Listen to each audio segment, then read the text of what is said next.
Heil og sæl kæru hlustendur og verið velkomin í heilsumóla dagsins. Í dag langar mér svolítið að fjalla heilsulæsi.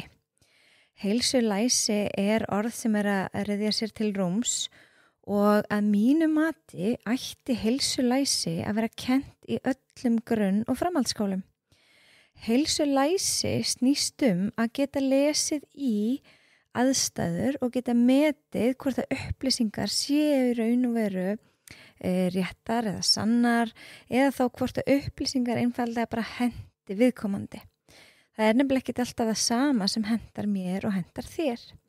Þannig að heilsulæsi snýst kannski svolítið mikið varðandi mataræði, hreyfingu og svefn. Nú eru flest ungmenni á TikTok og líka margir eldri. Og þar eru mikið af góðum upplýsingum en það líka rosalega mikið af upplýsingum sem eru kannski svolítið öfgafullar og þá finnst mér svo mikilvægt að við kennum þessum ungmennum og okkur fullorðnu að meta hvaða upplýsingar geti stólað á hvernig og af hverju og við þurfum þá að vera gagnrýnin, eða rýna okkur til gagns og með þessu á ég við að ef til dæmis eitthvað sem þú heyrir eða sérð of gott til að vera satt, þá það líklega of gott til að vera satt. Og því miður ekki til neinar töfralausnir og skyndilausnir sem virka ef þú ætlar að halda einhverju til frambúðar. Þetta snýst bara að skapa sér lífsstíl, skapa sér venjur og að gera oftast það sem gott fyrir okkur og leyfa sér svo bara stundum. Sumir kalla þetta 80-20 lífsstíl, aðrir 90-10 af því að það heldur ekki gott að vera bara 100%. Ef við erum 100% alltaf, þá oft hefur það áhrif á einhver önnur svið heilsunar. Og ég hef farið yfir til dæmis það í félagslegu heilsunni, að hún verður oft út undan ef við erum til dæmis að reyna að vera 100% í mataræði og 100% í svefni og fleiru, að þá fer oft einhvern veginn það úr skorðum því að við þurfum að forðast félagslegar aðstæður eða við missum bara einfaldlega af en við þurfum svona að finna þetta jafnvægi.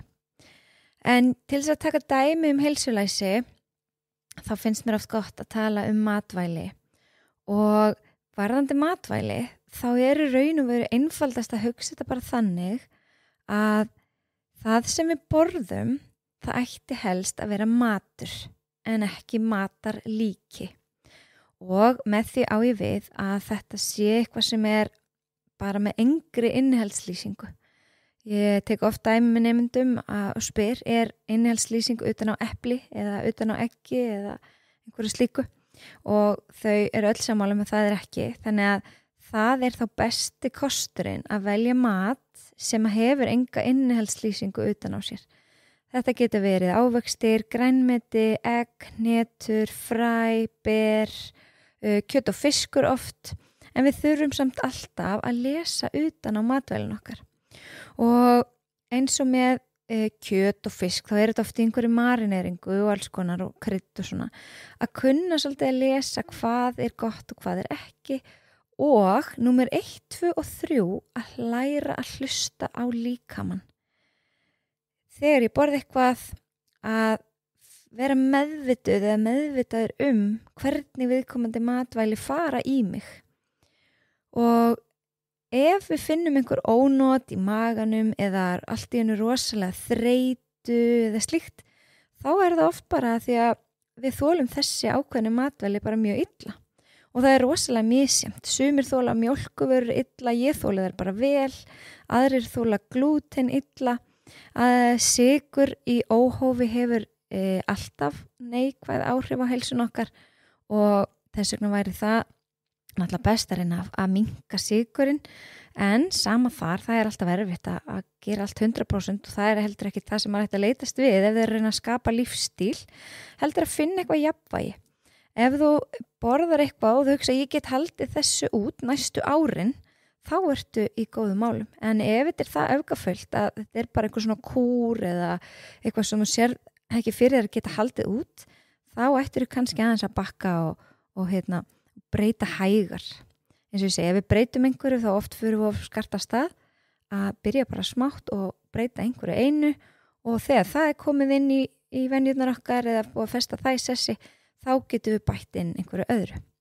Og ef við höldum áfram með matvælin, þá vita kannski ekki allir að ef þið lesið innihaldslýsingu aftan á matvælunum sem þið eru að borða, að þá innihaldsefnunum raðað í röð eftir magni.